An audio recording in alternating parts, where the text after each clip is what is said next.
Soc en Ferran Blasi, tinc 29 anys. L'any passat vaig acabar el grau superior d'Integració Social i actualment treballo de monitor de transport on acompanyo nens i nenes que pateixen paràlisi cerebral. Soc el Gregori Saberda Martínez, soc veí de la Vila de Gràcia, actualment treballo de transportista i participo en diverses campanyes d'acció social a la Vila de Gràcia i d'àmbit nacional.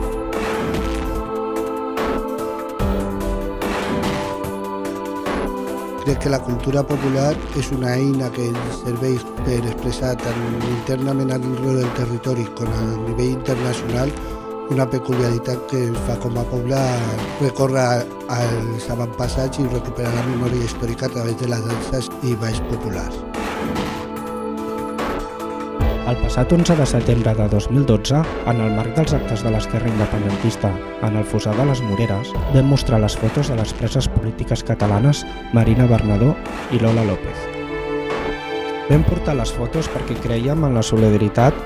amb les persones que estan preses per motius polítics, ja que és la cara més vulnerable i fosca de la repressió,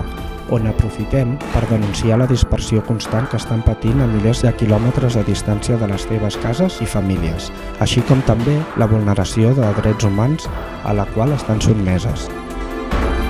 Aquest simple fet ha sigut valorat per l'Audiència Nacional acusant-nos d'un presumpte delicte d'enaltiment de terrorisme, demanant-nos 2 anys de presó, 8 d'inhabilitació i 1.500 euros de responsabilitat civil subsidiària a cadascun dels 2 encausats. Nosaltres no creiem que tingueu que posar-vos en la nostra pell, sinó que heu de ser conscients que és una mesura desproporcionada pel simple fet d'exhibir 2 fotografies la condemna a la qual es volen sotmetre.